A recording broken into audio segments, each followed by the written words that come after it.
Well, hey there. Welcome to the Kim Constable podcast. Nobody cares. Work harder. And let me tell you a story about that before we begin. Oh my goodness, we this week had a team meeting. We have team meetings every single week on a Monday, and my director of operations, Jamie, decided as a surprise to have our Nobody Cares Work Harder t-shirts delivered to the whole team and for them to wear them all in our team meeting, because of course we have a large worldwide team, so we're not always here in the office together. There's 4 of us who work in the office here in Belfast, but the rest of the team's all over the world. And in this particular meeting, I think there were about 15 people in the meeting, and everybody was wearing our new Nobody Cares Work Harder t-shirts. And of course I didn't even notice because I was too busy chatting away and whatever. And then Christina, my COO, was like, do you not notice something, Kim? And I was like, what am I noticing? And then everybody stood up and I was like, oh my God, look at everybody. Like, it was so delicious. Honestly, it was just wonderful. You've no idea. And so I took a photo and I put it on my Instagram. And actually, I'm going to put the photo in the show notes as well, because I think you guys would love to see it. Everybody was wearing the Nobody Cares Work Harder t-shirt. So if you too would like to get your hands on a tank, a t-shirt, we have all kinds of apparel on our website. Simply go to thesculptedvegan.com. Scroll down or go to the apparel tab and you will see Nobody Cares Work Harder on a t-shirt. And actually everybody loves wearing it because it's such a great slogan. So, it's not like, branded apparel where you're like, okay, I'm wearing this because the boss said I have to. It's Nobody Cares Work Harder is actually a great slogan. And you can pick up your t-shirt in the Sculpted Vegan or on the Sculpted Vegan website. And I really hope you do. And if you do wear your Nobody Cares Work Harder t-shirt, then make sure you tag me on Instagram and I will reshare it to my page, because I love resharing stuff. And it really is like, I want to have the Nobody Cares Work Harder etched on my gravestone. Not even kidding. So what are we going to talk about this week? Well, we're going to talk about Buns and Guns. No, well, we're kind of going to talk about Buns and Guns. Not Buns and Guns as in the real Buns and Guns, but as in Buns and Guns, the 8-week program that we have just launched this week. And it's been a very interesting week, let's say. It's been honestly quite stressful. It's been exciting, it's been stressful, and I have definitely been guilty of the thing that I am going to teach today in more ways than one. And even as I'm actually just talking to you guys, I'm realizing that I've even been guilty. This thing I am a work in progress. This thing I'm going to teach you today, I am still guilty of. I'm realizing I thought I was perfect. Evidently not. So we launched Buns and Guns this week, and simultaneously, as they say in America, iOS 14. Apple decided to release iOS 14, which they have updated all of their privacy settings, and Facebook shit the bed. And we, as you know, are dependent on Facebook ads for, our launches and to reach our, new people with our programs. Last year we spent £1 million. So we spent $1.4 million on Facebook ads. Not even kidding. Okay. $1.4 million on Facebook ads, which was, about a quarter of our revenue, which is great. So we're only spending, a quarter of our revenue on advertising to bring in new programs, or new products and new customers. Can't even speak today.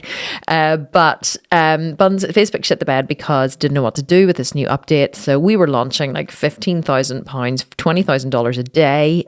Don't even ask me why we were doing that much, because Buns and Guns was supposed to be our biggest launch ever. So we're plowing that amount into Facebook ads, not really able to manage the metrics of the Facebook ads inside Facebook, because they were skewing the metrics because of the new privacy settings. So we were, my Facebook ads manager, Vanessa, was managing them somewhere else, not realizing we were hemorrhaging money, and the whole thing was a total shit show. So what has that even got to do with what I'm going to teach you today? Well, I think that part of the problem is now don't get me wrong, we've sold 3,000 programs. So people are like, okay, Kim, you're not actually doing too badly. I'm not going to feel sorry for you anymore. But my goal was 5,000 programs, okay? And I had kind of convinced myself that Buns and Guns was going to be our biggest launch ever. And I'd convinced myself that we were absolutely going to do 5,000 programs in a launch, even though the best launch we've ever had was 3,300 programs. I was convinced we were going to sell 5,000 programs, and this was going to be our biggest launch ever. And I had placed all my eggs in that basket. And then iOS 14 happened, and my 5,000 programs started to slip through the cracks, and I fell into a deep, dark depression. Not really a deep, dark depression, but deep, dark depression Kim style, which means I have found it hard to keep my state this week, and I have been a little bit down about the whole thing. And I didn't even plan to tell you all this on the podcast, except I'm going to be completely transparent and tell you that I'm sitting in my office drinking whiskey. Not even kidding. So you're like, okay, is she drunk, or what the fuck's happening in this podcast? No, not drunk. Maybe by the end of the podcast, because I'm sitting in one of the offices in my office, drinking whiskey from a coffee cup. Why, pray tell? Because Rachel, who's my customer services manager, her husband works in the alcohol industry where he works for Jack Daniels, and he today, very sweetly, because he knows I've been under a lot of stress, delivered in the most delicious box of single malt whiskey, Scottish single malt whiskies. And I was sitting at my desk here at 7:30 on a Wednesday night. It's the third night I've worked late in the office this week, alone. And I just decided to crank open the whiskey, pour myself a wee cup of it, and drink it while I was preparing the podcast. So here we go, taking a wee sip. Hang on, listen. Did you hear that? That was whiskey going down out of a coffee cup. So anyway, Buns and Guns, successful. Definitely had an expectation as to what it was going to be. Did not hit that expectation. Would we have if Facebook hadn't shit the bed? Possibly, but you know what? Now we'll never know, because reality is reality and you cannot make it any different than it is. So today we are going to talk about all things to do with that, because here's what happened. Buns and Guns launched, as every single program that we launch does. And the Facebook group is filling up with people who are massively excited about the program, but you also get a massive amount of people who are just like me and who are a little OCD. There's no other way to describe it. A little bit OCD, and some are a bit OCD, like me. So understand, if you are in Buns and Guns and you're like, oh, is she talking about me? I may be, but even if you are one of the crazy OCD fuckers that are in the group, understand I am like you, and every single successful person in the world has a massive dose of OCD. In fact, you cannot be successful or entrepreneurial or make a lot of money or successful at something, you know, like even karate or trail running or whatever. You cannot be massively successful if you do not have a little bit or a lot of it of OCD. So if you have OCD, just understand that it's probably a really good thing, even though it doesn't appear good on the surface. So the Buns and Guns is filled with people who are stressing like crazy. It happens every single launch, stressing over the tiniest little minutiae that really does not make sense in the grand scheme of things. And I know why they're stressing, because we have a $41,500 prize fund. $20,000 top prize, $10,000 second, $5,000 third, $3,000 fourth, $1,000 fifth, and $500 for each person who comes 6th to 10th, judged by a professional panel of bodybuilding judges. And I know that $20,000 really is a life-changing sum of money for many people. So I get why they're stressing. I get why the stress is there. But this podcast is really to help those of you who are going through Buns and Guns, or anyone who's embarking on a fitness program, even if you're not in my competition. And by the way, it's not too late if you're listening to this before May 24th. It's not too late to join the competition. It starts May 24th. You could even start May 25th or May 26th or any time that week. So if you're listening to this before the end of May 2021, it's not too late to get in on the action. Buns and Guns, simply go to our website, sculptedvegan.com. You'll see it there on the homepage. And you can get in on the action still. But I understand why people are stressing, because it is a life-changing sum of money. But I wanted to make a podcast to tell you about how I have stressed in the past, why we do stress, and really why you don't have to, and why it may even be counterproductive to what it is that you want to achieve. So that is what today's podcast is all about. And I can't believe that this very long-winded intro has taken me 9 minutes. But you know what? I'm going to be honest, this whiskey is hitting my bloodstream and I'm beginning to feel good. So I have notes for this podcast and I have no idea if I'm going to follow them or not. In fact, this just may be called Kim's Whiskey Fueled Podcast. And if you like it and I get a little bit drunk and I start talking a lot of shit and you think it's fun, you can tell me in the reviews. And I'll maybe do more of them. In fact, it may be, the Nobody Cares Get Drunk podcast, and that's how we can rebrand in future. So let me just tell you before we get into the content that we announced the winner of the podcast last week. But if you want to win a copy of one of our Sculpted Vegan programs, including Buns and Guns, a brand new program, including the 18-month Sculpt and Shred program, which is a $1,500 program, then you absolutely 100% can. All you have to do is leave a review wherever you listen to this podcast, take a screenshot of the review and send it to me on Instagram. Let me tell you something. We only have each month about, maybe one a day. We maybe only have 20 reviews. No, there's not 20 days in a month, maybe 30 days in a month. Not even one a day. I would say 5 a week. We maybe have 20 reviews each month of the podcast. So you have a really, really, really good chance of winning. There's not like thousands of people review it. So definitely write a review of the podcast wherever you listen to it. Take a screenshot, send it to me on Instagram at The Sculpted Vegan, and you could be in the chance of winning one of our programs. And you don't even have to pay for it. And then I will shout you out in the podcast as well. Okay. So now that I have talked this very, very long-winded introduction, I'm going to take another wee slug of my whiskey, and then we're going to get started into the content. Let's get into it. So why do we obsess over the tiny little details? Because, like I said earlier, Buns and Guns launched. We have sold nearly 3,000 programs.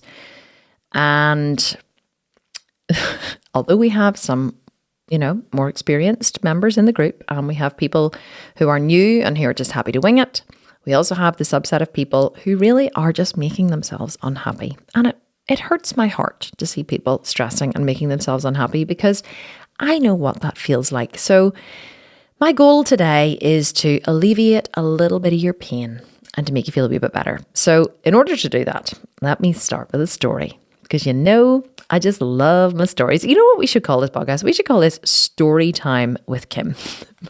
Story Time with Kim, because all I do is tell fucking stories. Okay, so what happened to me, or where did I first learn that this was not important or whatever? I remember whenever I first started training with Curtis, who was my first trainer, who actually incidentally is the ex-husband of the head trainer in my company, Laura. So Laura is a Sculpted Vegan head trainer. If any of you are in the groups or bought the programs, you will know Laura very, very well. Laura Hutchinson is her name. She actually used to be married to my first prep coach, Curtis, who I've talked about a lot on this podcast. So I started training with Curtis, and I remember whenever I decided that I wanted to do a bikini competition, I, of course, became obsessed with looking at pictures of bikini competitors on the internet. So I would, troll through websites. I would watch YouTube videos of bikini athletes, on stage. I would watch Bikini Olympia reruns. I would go on Instagram and look up, fitness models. And I was constantly striving to find pictures of the kind of body that I wanted to have, because I didn't know what my body was capable of. I did not know what my body was able to look like muscularly. I had never been super muscular before. I'd never competed on stage. I'd never been super ripped.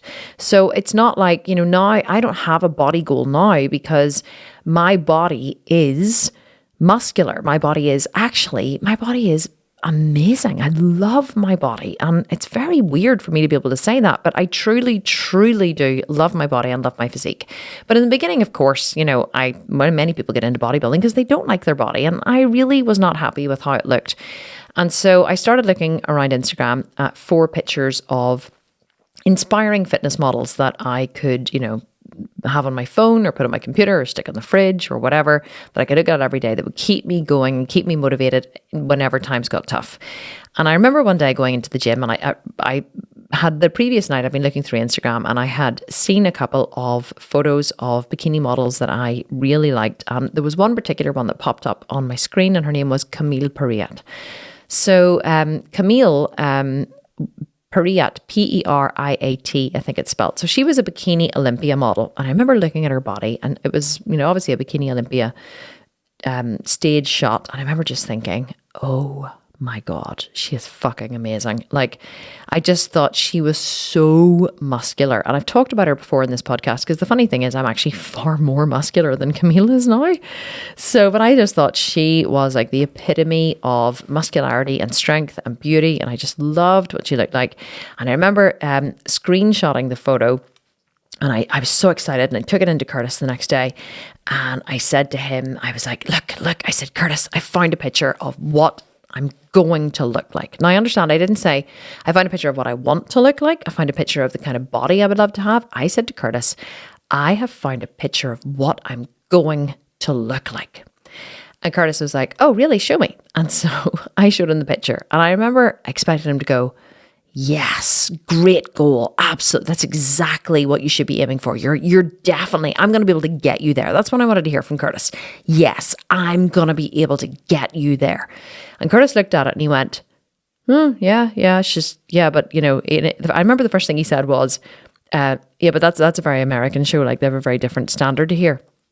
And I was like, but that's what I want to look like. And he was like, yeah, but like the show's over here. If you look like that, you'd be kicked out of the category. She's far too lean. You know, there's over here, there's, you know, there definitely girls aren't as lean as that and whatever. And I remember thinking, oh my God, he's so negative. Like, why is he so negative? Why can't he just say, yes, Kim, I can do that for you. That's a great goal. You're going to get there. All I wanted to hear was positivity, right? But women need to hear positivity and encouragement. Men don't do positivity encouragement. Men do reality. Okay, men do reality. That's what they do. So Curtis was like definitely not very reality based. And I remember being like really disappointed that he wasn't as excited about this photo as I was. And I remember thinking internally, oh, just you wait, I'll show you. I was so defiant, right? So I was like, I'll show you, just you wait. And I would bring Curtis in these photos all the time. And I would say, look, Curtis, look, I want a bum like this. And I remember bringing him in a picture of Anela Sagra, okay, this model online. And I showed him Anela's photo, Anela, her name is. I showed him her photo. I was like, I want to have a bum like this. And he was like, Kim, she's about fucking 12, right? She wasn't 12, she was about 21. And he goes, like, she's 12. And I was like, yeah, but I want a bum like that. And he was like, Kim, it's physically impossible for you to have a bum like that. You're 37. And I remember being like, why is he being so negative all the time? Why isn't he just saying to me, yes, Kim, anything is possible, Kim. I believe in you, Kim. No. And then I remember showing him another girl's photo. These significant moments stick out in my mind. I showed him this other girl's photo and and I showed him this. I was like, oh, look at her glutes. I want to have glutes like that. And he goes, yeah, she's obviously been training a long time. And I was like, fuck me, why so negative? I didn't want to hear that. I wanted to hear, yes, I can make your butt look like that in 8 weeks, Kim. Like, you're going to look like that in 12 weeks. You stick with me and you'll have a butt like that. But all I was hearing, it seemed, was negativity. No, well, here's the thing. I wasn't hearing fucking negativity. I was hearing reality, because Curtis had been training for a long time and he had trained a lot of bikini athletes, and he had competed himself in bodybuilding shows, and he'd been studying athletes, looking at athletes. He knew who was going to win, who wasn't going to win, who had the best physique, how long it took. He knew everything about bodybuilding, and I knew absolutely nothing. So what I would have been better to do was say, oh, interesting, Curtis does not think that this is possible. Why is that? Let's get a little more data, because getting more data from someone who was more experienced than me would have actually helped me in my quest to have a better body. But of course, I was so narcissistic. It's a very female thing to do, by the way, okay? Not putting down my sex, but we generally believe that whatever we decide to be true will be true. That's the way females are. And so I had decided that I was going to look like this, be like this, or whatever, do like this. And I was very annoyed that Curtis just was not, buying into my vision. But really, if I had listened to him, I probably would have got there a little bit quicker.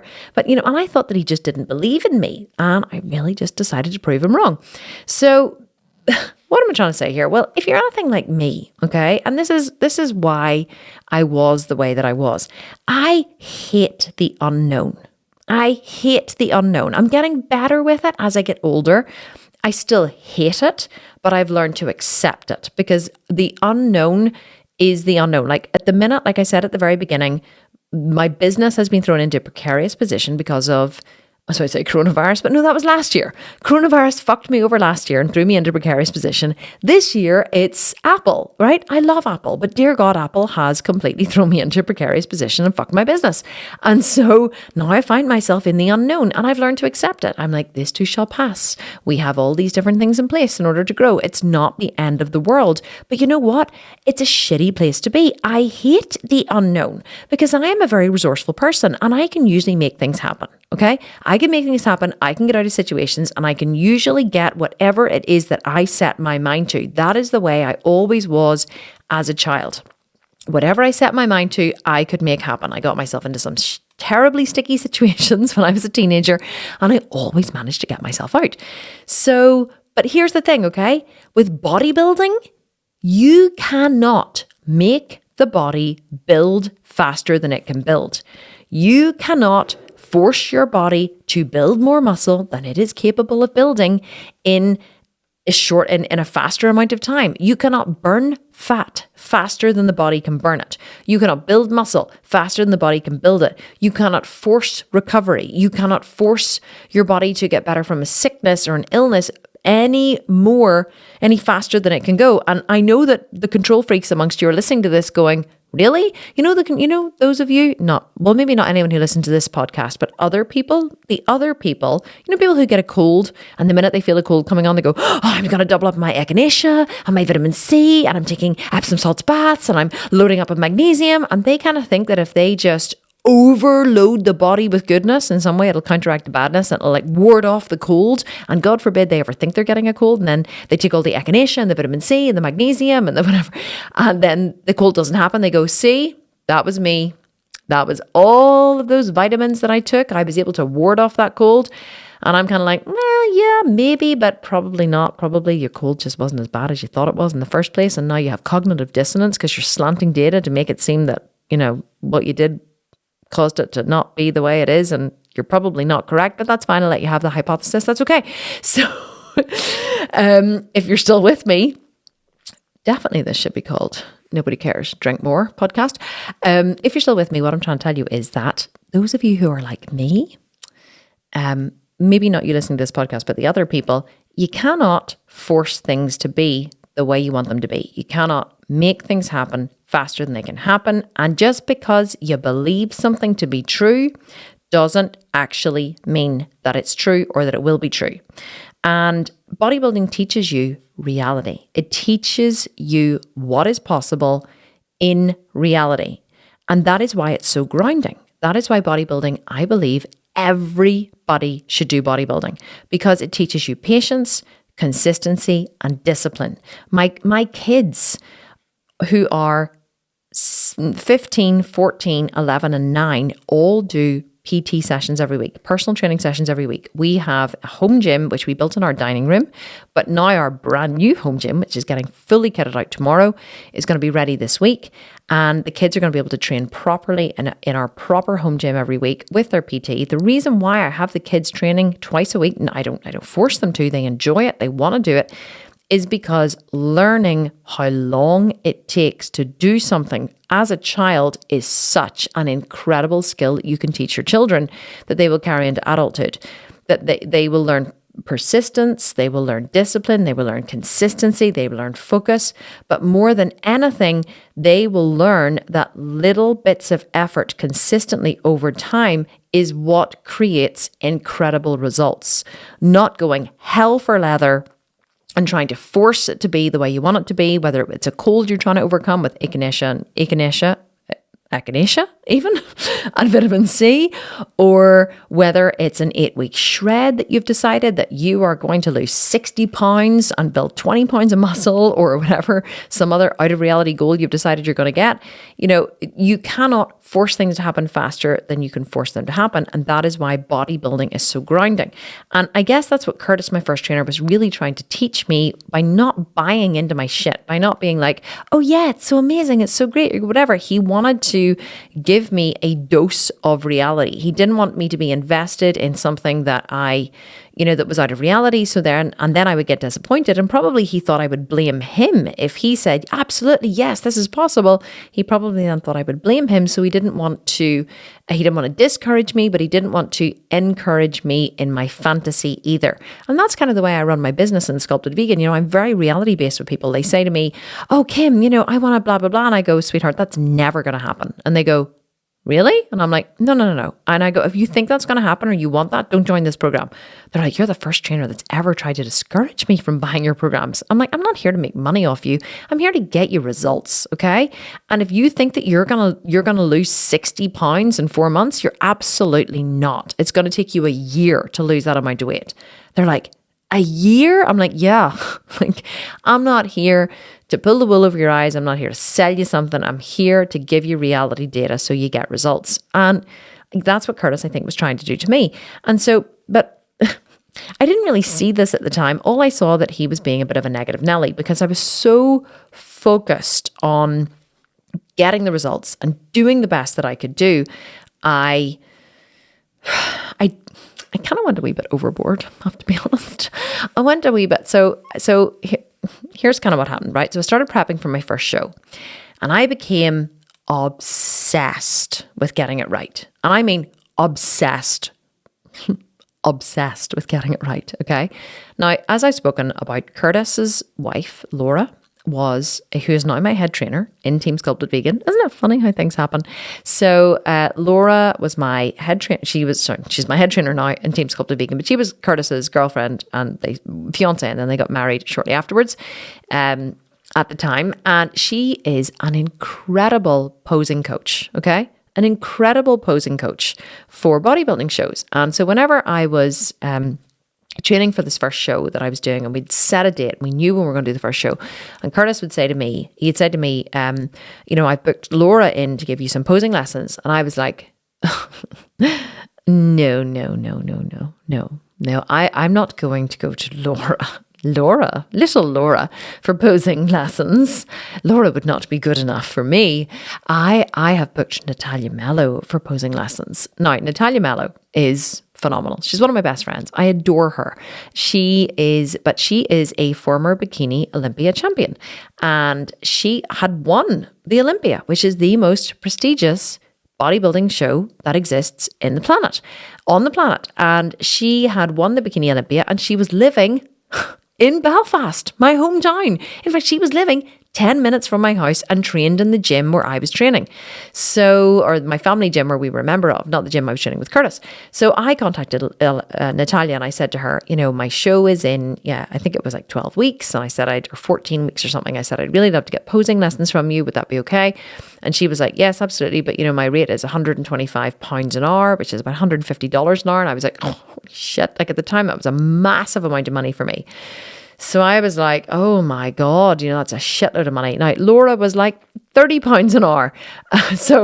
But I was like, oh no, Laura would not be good enough for me. So I decided I would book Natalia Mello. And really, I decided that I would book Natalia because I just was convinced that if I got everything perfectly right, that I would stand on stage looking like Camille Perriette. I had this vision in my mind of this ripped goddess, and who I believe was a goddess at the time, and I just believed if I did everything right, that I would stand on stage looking like her. And so I paid Natalia an absolute fortune at the time. My company was brand new. I really wasn't making that much money at the time, but I invested a huge amount of money in Natalia. I invested a huge amount of money in supplements. I researched every single possible supplement that would help me to burn fat, build muscle, preserve muscle tissue, all the rest of it. I set timers on my phone. For taking my supplements, I was very considered and measured with everything. I ate the same food day in, day out for weeks and weeks and weeks on end, because these were the foods that I had decided as a vegan bodybuilder would get me the best results. I measured everything. I measured my sleep. I measured my calories. I measured, I went crazy, trying to literally control every single tiny part of my prep. I was convinced that if I could just get exactly the right tan. I remember I shaved my entire body from head to toe.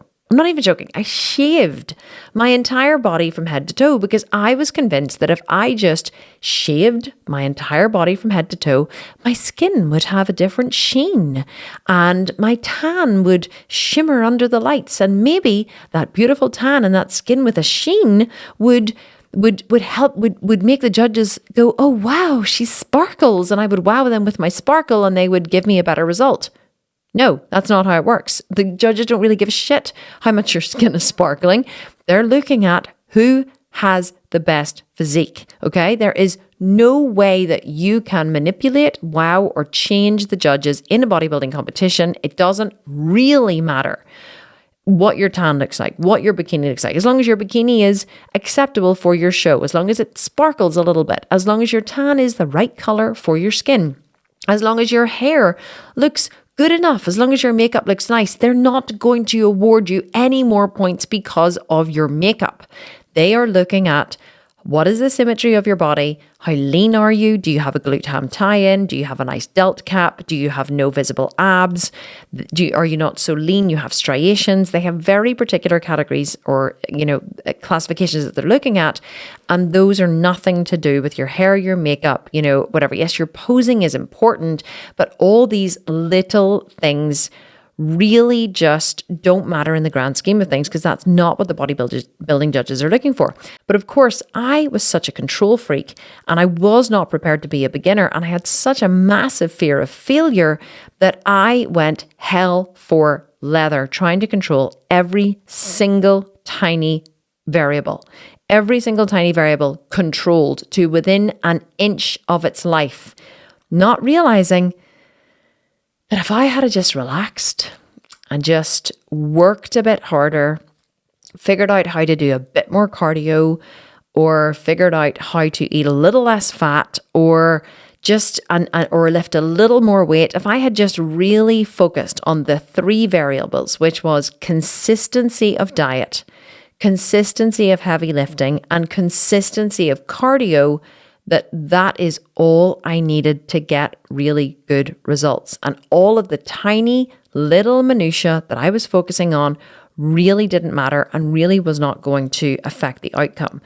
And so what happened was, I didn't go to Laura for posing coaching, and I wish that I had have because she's a phenomenal coach. Natalia was good, but actually Natalia coached me very much. Natalia hadn't competed for quite a few years, and she coached me very much on the American way of posing, whereas Laura actually understood the local shows that I was competing in. She understood the categories, she understood what the judges were looking for, and she would have been a local coach who understood the shows and who coached other competitors locally, would have been a much better choice than Natalia. Natalia was great, but Laura probably would have been she was more relevant in terms of an experience in the shows that I was doing, and that would have been a better choice for me at the time. But, of course, I didn't think of all this. I just thought that if I could control all the variables and choose and do the very, very, very best that I could do, I would get a better result. But really, it's absolutely not true. So why was I like this? Because I'm a control freak, and control freaks need to believe or need to feel that we can influence and control the outcome. And this is because we need to close the loop, right? And what do I mean by closing the loop? Well, we believe that if we can just get every single thing perfect, then somehow things will be better, or somehow we can control the outcome. But really what this stems from, or what drives this, is it's just a fear over a lack of data. Control freaks hate a lack of data. I hate a lack of data. I have come to accept it now as I've moved through bodybuilding and business building, and I've realized that a lack of data is simply what we live with every day as human beings. And the more you risk and the more you take chances and the more you push in your life, the less data you have. So control freaks love to have they hate a lack of data, and they usually keep everything in their lives very measured, very considered, and very consistent. Control freaks hate change, okay? We hate massive change, and we like everything to stay the same. And so what happens is we become we have such an internal conflict going on, right? This fear that we have, this lack of data that we have, or this fear over, the fear really is a lack of data, but this fear that we have that drives us, we're constantly trying to control the fear. And so because we don't just want to sit and go, interesting, I'm feeling quite fearful, or that scares the shit out of me, or I'm really not sure what to expect, because we have all that going on, or because we're not willing to do that, and we have all this fear, this feeling of fear welling up inside of us. What do we do to control the fear? Well, we control our external environment.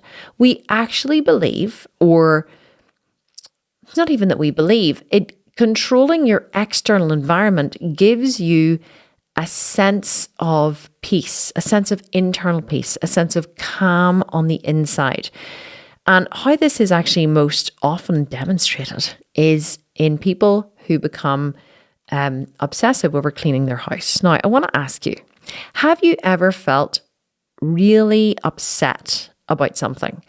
Or you've had a fight with your husband, or maybe you've gone through a breakup or a divorce or a fight with your best friend, or maybe you have moved into a new apartment and you're feeling scared, or you've moved to a new country or something, but something in your, something has changed where your internal environment is turbulent. You're feeling upset, you're feeling sad, you're feeling scared. What do? You start to tidy. Or maybe you're feeling angry, right? Maybe you're premenstrual, and therefore you're angry with your husband, or you're pissed off with your kids, or you're just pissed off in general and you don't know why. What do we start to do? We start to clean, don't we? We start to clean. We start to tidy, clean. That cupboard needs reorganized. That entire pantry is a fucking mess. I do not know how I did not notice this before. All of those cans need to be in alphabetical order, and I need to go and get my labeling machine, and I need to label every fucking thing in that cupboard, because why in God's name is it not labeled? Because the disorganization is driving me insane. So we organize the pantry cupboard, and then we realize that the laundry is piling up and it needs folded. So we fold it, and then look how dirty that floor is. And those cushions, why are those cushions a mess? And our kids are like, holy God, well, you need to get out of the way of mum. And your husband's like, shit, let's go off and play golf for the day. Because you are like a whirling dervish around your house cleaning it, because you mistakenly believe, or don't even realize that it's happening, that we think that if we control our external environment, that we can control our internal environment. We don't realize we're feeling fearful and turbulent. We're out of cause. We're not self-aware enough to realize, oh shit, I'm feeling a wee bit turbulent on the inside. So what I need to do now is I need to sit with the feeling and accept that it's going to be this way, and that it's all right to feel sad or scared or upset. And these are perfectly normal feelings, but we don't know to do that. We don't even quite often know we're feeling bad. So we go into hyper control the external environment mode in a quest or a bid to calm our internal environment. And that's exactly why we do it. And I was like, okay. Suddenly I was like, oh shit, hang on. Was there something else I was going to say about that, about notes? But I just glanced at my notes there. But that's exactly why we do it. We want to control our internal environment. And so that's what I believed whenever I went into hyper control mode over competing in my first show. I thought that if I could just control the posing, I could go to the best posing coach, and if I could control the food, control the supplements, if I could control every single tiny variable, if I could watch, obsessively watch bikini shows, if I could just nail that back pose, if I could just do this, if I could just do that. I wanted to try and find perfection in as many possible variables as I could, because I believed that finding perfection on the outside would cause me to feel calm on the inside. But it's actually simply not true. And I'm sorry if I'm devastating you by saying that, but it's actually not true. It does, controlling our external environment temporarily causes us to feel better on the inside. But what actually causes you to feel better on the inside is to acknowledge that you're just having a massive fear over a lack of data, and that it's normal, and that you just need to sit with the feeling and not worry about it, and not indulge it, and not try to take it away, because it's normal and everybody feels it. And so if you are this kind of person who obsessively cleans your house or cleans your car or folds laundry or whatever else that it is that you do to comfort yourself whenever you're feeling turbulent or upset or fearful or sad or whatever those emotions are, you got to recognize that, yes, it is okay. And it is great to get your house cleaned, of course. But what is better is to acknowledge that you're having the feelings and not pretend that they don't exist and not try to obsessively control the external environment, because that actually, at the end of the day, just makes you feel worse. And you really can't control what happens on the outside. Yes, you can influence it. Yes, you can give it your best shot. Yes, you can show up consistently. Yes, you can work towards the best possible outcome. But you have to understand that everything you're doing is a hypothesis. Everything you're doing is a hypothesis if you've never done it before. And well, even if you have done it before, every experience is a new hypothesis. Like I am on a inverted commas, shred at the minute. I'm not shredding for a show. I'm not shredding for anything in particular, except that it's nearly summer and I'm starting to wear a bikini, and I've decided that I wanted to be a little bit leaner for wearing a bikini because I love to show off this body that I've worked really hard for. So I started to cut calories about 8 weeks ago, and I started to increase cardio as where I could, and I cut back on alcohol where I wanted to, and I was, as she says, sitting in her office drinking whiskey, and I decided to manipulate some variables that I'm not going to the gym anymore because I'm training from home, so that's a completely new variable. So, but I have enough experience to know that if I eat a little less and do a little more cardio and stay consistent in those two variables, that my body will drop fat. And I have dropped, I stood on the scales the other day, I've dropped about 4 pounds of fat, which is a lot for me because I'm very lean anyway. I'm probably sitting at about 13 to 14% body fat currently. And it's consistently coming off, but it's still a hypothesis because I've never done it this way before. But what I do know, even though I'm hypothesizing what is going to happen at the end of the shred, I don't really have any particular goal for it other than to look leaner. I do know that really the only two variables I need to manipulate are my cardio and my calories. And if I just stay consistent with those two variables over a long period of time, whether that be at least 8 weeks, so 8 weeks, 12 weeks, 16, 20 weeks, that my body will change dramatically. And I know that if I stall in my changes, then I can just drop my calories a little more. I can increase my cardio a little more, and that will kickstart my metabolism into burning more fat. But how do I know this to happen? How can I shred in such a relaxed manner? Because I've done it many, many, many, many times. So I know now that managing the minutiae, that managing the tiny little variables does not matter and does not get you any better results, because I've done it both ways. I've manipulated every single tiny little variable, and I've done it the other way where I have been very relaxed in my shred, and both times I've ended up with the same result. And this reminds me actually of whenever Corey was born, my first son. He was 15, and I'm the kind of person who hates a lack of data, and I was pregnant with this little boy very suddenly. I wasn't planning on being pregnant. Ryan and I had only known each other 2 weeks, and I found out that I was pregnant a few months afterwards. I was very happy to be pregnant because I knew that Ryan was the man I wanted to spend my life with. And so I found out I was pregnant, and as I got fatter and fatter, I remember my sister had a baby at the time. So she had my niece Lauren in March, and Corey was due in November. And I remember she'd really struggled after she'd had Lauren. She was struggling with getting her to sleep through the night, and she was struggling with nap times. And I remember just thinking, God, this whole baby thing sounds horrendous. And I remember she said, then she found this book. It was called by a woman called Gina Ford, and it was a book called The Contented Little Baby Book.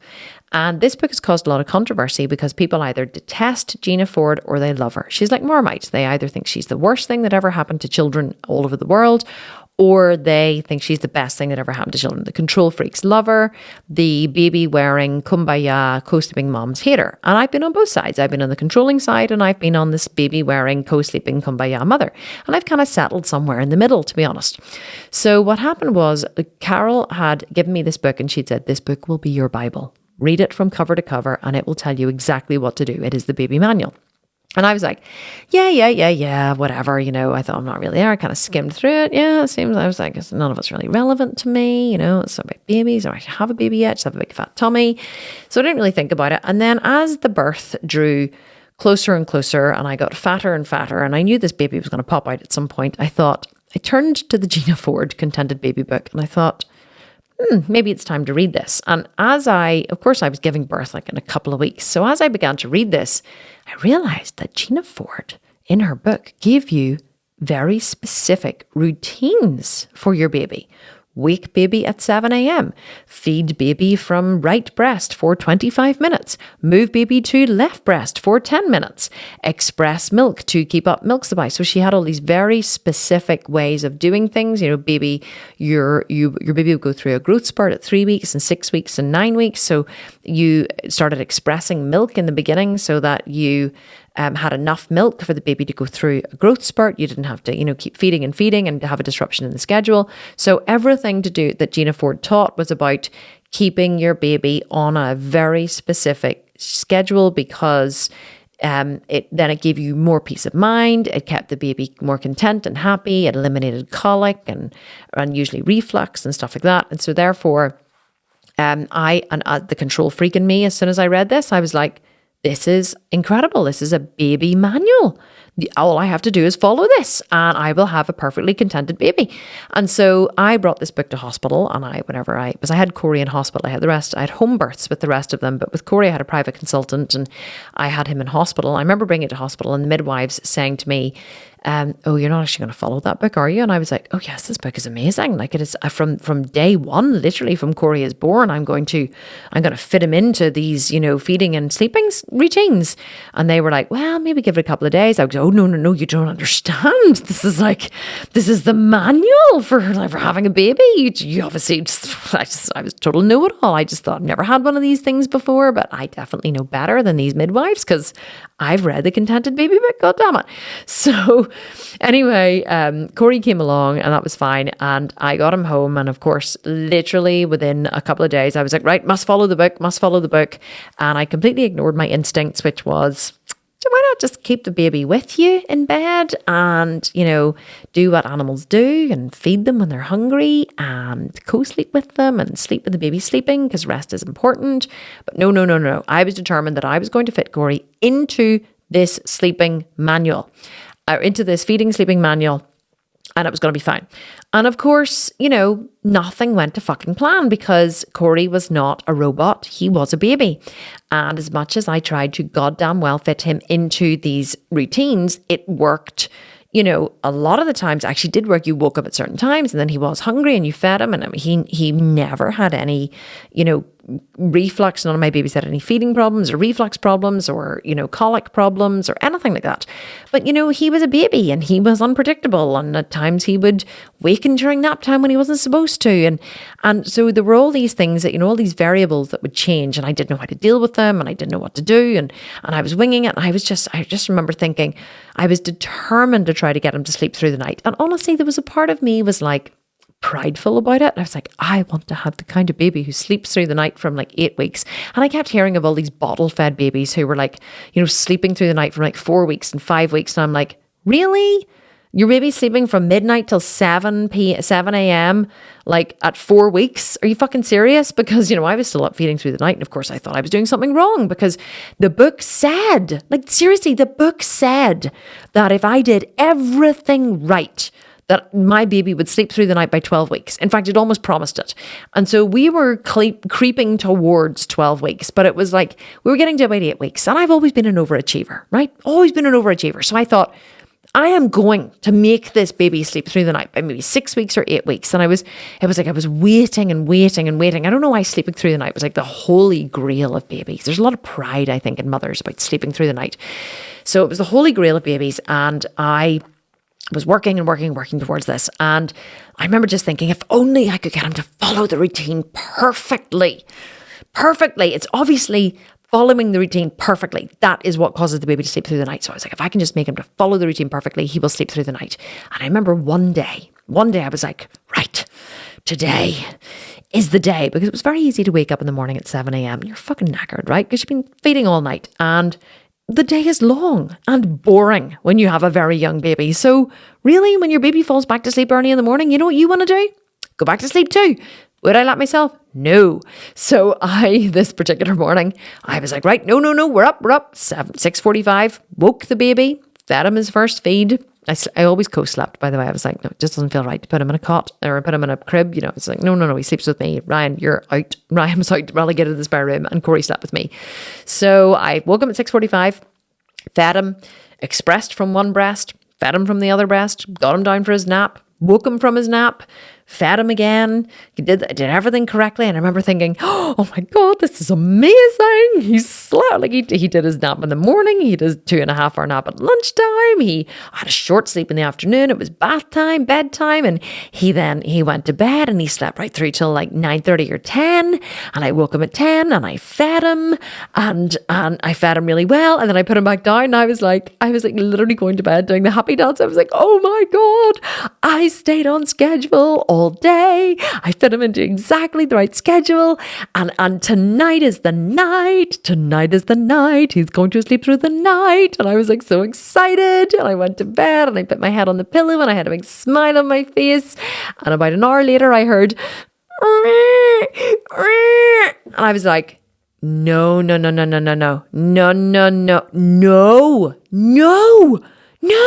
I was disgusted. I remember being like, what the actual fuck? I did everything perfectly. I did everything the book told me to do. Why is that baby awake? And I lay there going, no, I'm just going to ignore him. And of course, my mother instinct was going, your baby's crying. Hello, you can't ignore him. And the other side of me is going, no, he cannot possibly be hungry, because I followed the book to the letter. And I lay there for about what seemed like half an hour. It was probably 30 seconds listening to him cry. And then I picked him up, and I fed him. And I realized in that moment that it didn't matter what the book said.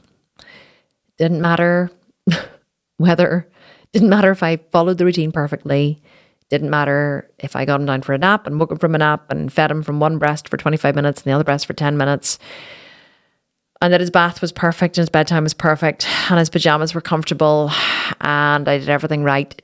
None of it mattered, because getting it perfect did not guarantee results, which is actually what I had told myself would happen. I was like, if I just get it perfect, then I can guarantee results. And actually, it's not true.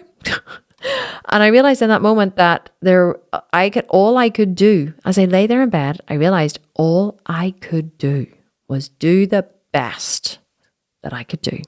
All I could do was my best. I could give it my best shot, but my best shot did not guarantee an outcome. And following a plan to the letter did not guarantee an outcome. Nothing guaranteed an outcome. Nothing. Because everything we do is a hypothesis. And it was literally a life-changing moment for me. And from that moment on, I relaxed. Don't get me wrong. I was still a bit of a crazy bitch, okay? Still am, to be honest. Even though Corey's now 15. But I relaxed from that moment on, because I truly had believed that the reason why my son was not sleeping through the night was because I was a failure. I was failing. I was failing to do what I was told, because I had a mistaken belief that if I just did as I was told, everything would be different. And it wasn't true. And it's never true. And if you are competing in Buns and Guns and listening to this podcast, and you are feeling the way I was feeling when I had Corey, that if you could just find out exactly how many milliliters are in a UK tablespoon, then you will win the competition and get the $20,000. I'm here to tell you it's not true. Because that's the kind of crazy shit that people obsess over in the groups. They go, it says a handful of basil. How big is a handful? Because my hand is quite big, but yet someone else's hand may be quite small. And what if my handful is 30 grams, but her handful is 20 grams? Is that going to affect my results? No, because basil is a free food and it's not going to affect your results. Or they say, but it says cups. Is that a UK cup, or is that an American cup? Or Or is that an Australian cup? Because all of the cups have different measurements, and it says a cup of water or a cup of plant milk, and there's 34 calories in a cup of American plant milk. But what if there's only 32 calories in a cup of UK plant milk, and therefore I am eating an extra 12 calories per day? And those 12 calories per day will actually add up over the course of a week to an extra 70 or 90 calories a week. And those extra 90 calories a week are going to stop me from winning the 20 grand. No, they're not. And then we have, I get up I have to be up for work at 4 a.m. I have to be in work for 4 a.m., which means I get up at 3 a.m., which means that I cannot get up at 2 a.m. to do my cardio. So the only time I can do my cardio is when I get home from work at 3 p.m. in the afternoon. But if I get home at 3 p.m. in the afternoon, I'm usually so starving that I have to eat before I do my cardio. And is this going to completely wreck my results? Because what if I have to eat before I do my cardio? Because Kim says we have to do fasted cardio. And if we have to do fasted cardio, well, then there's obviously a reason we have to do fasted cardio, because that means they're going to burn 3.5 more calories per hour, which if you add that up over a 12-week period or an 8-week period is going to be a very large amount of calories. And so do you think that eating before my cardio in the afternoon is actually going to cause me to not win the $20,000 and I'm not going to get best results? No, it's not. Eating before your cardio or eating after your cardio or not eating at all or eating all of your meals in one day or splitting your cardio into 4 sessions instead of 2 or 1 session instead of 2 or 2 sessions that were maybe not perfect and slightly shorter, or maybe your heart rate was 135 and it should have been 130, or maybe, God forbid, it was 115 for 15 minutes of your cardio and it should have been 120. Or maybe you had 22 blueberries instead of 20 in your porridge one morning because you thought that you were allowed 70 grams of porridge or 70 grams of blueberries because you were, because you misread the PDF because you were tired. And what about if those extra 20 grams of blueberries are going to really make a long-term difference to your progress? But, or what if you can't find creatine in your area, but you can find BCAA, but you can't find the BCAA that's recommended in the program. So your BCAA, you realize that the scoop in your BCAA was actually larger than the scoop in the BCAA in the program. And you've been taking 20 grams of the BCAA instead of 15 grams. And is that going to affect your progress? No. The answer is no. So this is the kind of stuff that happens inside a shred. And I just want to say that I understand, okay? And hopefully you don't feel like, well, I'm just pissed off with her now because actually now she's mocking me. Understand, I'm not mocking you. What I'm saying is I was you. I am you, for fuck's sake, right? I do this too, even now. Not with shredding, but I do it with other things. But, I'm here to tell you that whether you had 72 grams of blueberries instead of 70, or whether you had 22 mils of plant milk instead of 17, or whether you fucked up one day and you ate a larger portion of porridge than you were supposed to, or you only managed 55 minutes of cardio instead of 60, or your heart rate was 115 instead of 120, or all those tiny, tiny variables that you think are going to make a massive difference to your progress, they're not. What will make a massive difference to your progress is if you stick to the program consistently. You follow the diet consistently. You do your cardio consistently. That is what is going to give you incredible results on this or on any other program.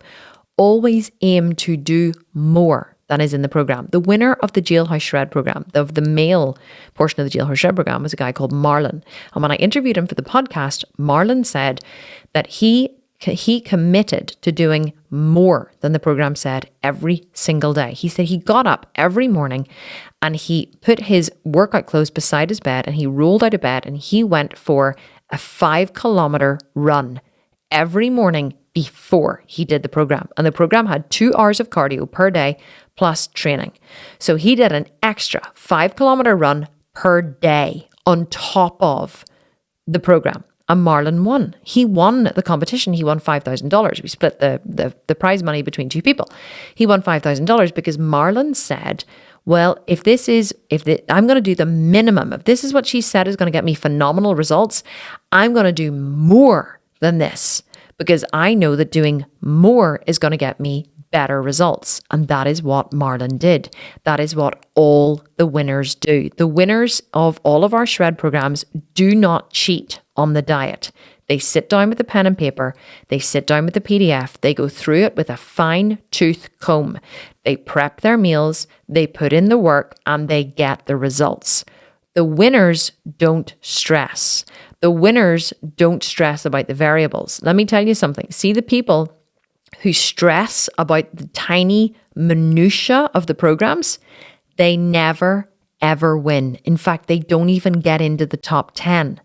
The people who stress are usually the ones who don't remain consistent. They're the ones who have a turbulent internal environment, and they believe that if they just control the external environment, they believe that if they just get everything right, that they will have a better shot at winning. But unfortunately, their obsession over the minutiae is the thing that stops them from winning, because they miss the point. They miss the point. The point is, follow the nutrition. Focus your efforts into meal prepping, planning, and following the nutrition exactly as laid out. Don't obsess over things that do not need to be obsessed over. You're just distracting yourself from doing the hard thing. For you, it's easy to stress over the tiny details. It's easy to get yourself caught up in those. And also, there's quite a lot of people believe that if they can, if they don't get the results that they thought, they can just blame the fact, well, I didn't realize that it was 72 grams of oats and not 70. And so those 2 extra grams of oats are the things that stop me from winning. Actually, they don't want to take responsibility. But really, how people win $20,000 or $10,000 or $5,000 or any of the prizes that we're offering in Buns and Guns is by following the nutrition plan 100%. Not letting themselves off the hook with the cardio. Doesn't matter how tired you are. Doesn't matter what time you get home. You fucking get on that treadmill and you do your cardio. You are stronger than life is tough. You are. Nobody cares. Work harder. That is what will get you results. That is what will get you to win the prize money. Not obsessing over the tiny details that do not need to matter, that do not need, for you to stress over. They don't matter. Don't distract yourself with stressing over the minutiae. Get yourself focused on what's important. Do the cardio, do the strength training to the best of your ability. Train to failure.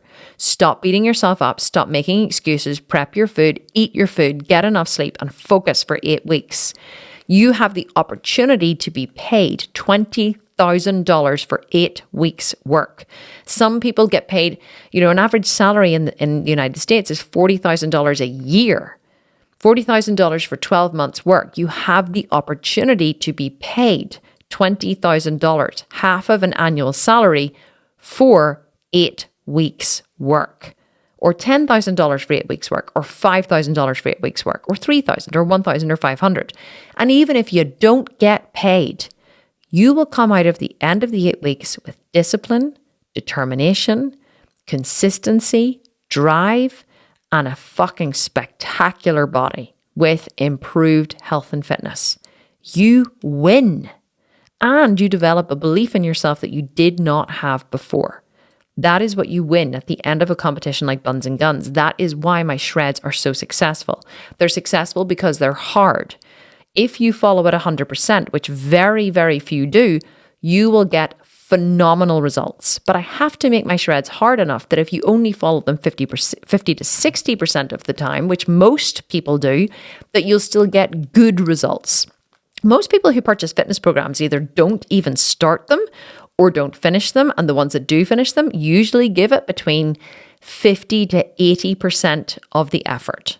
50% is average. So if you follow the program 50%, you will get 50% of the results. If you follow it 100%, you will get phenomenal results. 50% will get you good results, probably better than most fitness programs on the market. 100% will get you phenomenal results. And you will develop a belief in yourself that you absolutely did not have before. So how do you win a program like Buns and Guns? How do you get the best possible results? You follow the plan the best way you can. If you have to combine cardio, fine. If you have to do it fasted, fine. If you have to train fasted, fine. If you have to do your cardio after you eat, fine. If you have to do the homework inside of the gym workout one day, fine. If you have to combine the workouts one day, fine. Just do what you can. Do the best that you can, be as prepared and as planned as you can. And if something goes off, something happens one day to knock you off track, then so be it. Don't stress over it. It won't matter in the long term. What matters is consistency, not perfection. Consistency trumps perfection every single time. The more you stress, the worse your results will be. Try to always do more than is recommended. What I write in the program is the minimum amount that you should do. You should try and take the stairs when you can, walk when you can. You should try and put in an extra couple of runs or walks. If it says rest day on a Sunday, do you think I would be taking a rest day if there was a $20,000 prize at the end of it? Absolutely no. I would be getting out for a walk. I'd be getting on the treadmill. Anytime I felt I could do more, I would be doing more, because I would be focused on that 20,000 prize, but I wouldn't be focused on controlling the tiny variables like how big is a handful of blueberries. If it says a piece of fruit, does that mean a whole piece of fruit or just a slice of fruit? These are real questions that we have every single time inside a competition that we run. Don't stress, okay? Don't focus on the tiny details. They do not matter. Focus on the bigger picture, remain consistent, and above all, accept that you will not know what is possible in 8 weeks until you fucking try. If you've never done a shred before, you have no data. Go into it with an open mind. Right? Go in with an open mind. Let's see what your body is capable of in 8 weeks. Have a goal in mind, but be realistic that you may not reach your goal because it may not be in reality because you have never, ever done something like this before. So you have zero data. So everything you are doing is a hypothesis. So just accept the what is. Try and have fun along the way and don't stress, because you know what? At the end of the day, it's all going to turn out okay. And I'm going to run another shred with another epic prize. So if you miss your shot this time, don't worry. There's another shot around the corner. And at the end of it, you're still going to get an absolutely epic body. And that is that. So how did you enjoy that one, eh? This was really specifically for people who are competing in Buns and Guns. But if you're listening to this, well, actually listening to this at any time, you can purchase the Buns and Guns program. It is for sale at any time. Simply go to thesculptedvegan.com, go to our programs page. You will find it there. Or if you're listening to this before May 26th, 2021, you can absolutely still join the competition. All you need to do is go to the website, purchase the program. All the details are sent to you. And if you're inspired after listening to this, thinking that you would like to get paid 20 grand for 8 weeks work, then we are waiting for you, because only about 10% of people who ever join my programs actually finish and submit photos. 10% consistently. 10% finish. And I would say of the 10% that actually submit photos, only about 10% make it through the first cut, because many people don't even look like they've actually done any work. And that's the honest to God's truth. You can tell instantly the ones who've done the work. Whenever I go through the photos that are submitted for competition, on first glance, I can go, she worked, she didn't. Oh yeah, she worked, she didn't. I know, I'm an experienced bodybuilding coach and judge and competitor. I know immediately who did the work and who did not. You cannot fool the judges. We know how hard it is to shift fat and build muscle. And we know who's done the work and we know who hasn't done the work. And so I really hope that you join the competition. I really hope that you give it a shot, because the group is amazing. It's so supportive. The coaches are wonderful. They're in there every single day. And it's just such a fun environment to be part of a shred. So guys, this was awesome. Thank you so much for listening. I will catch you next week for another episode of the Kim Constable podcast. Don't forget to leave a review on the podcast wherever you're listening to it. And I hope you have an awesome rest of the week wherever you are. I love you so much. Love that you're listening. I love connecting with you every single week, and I will chat to you next week for another episode. So have a wonderful week, and bye for now.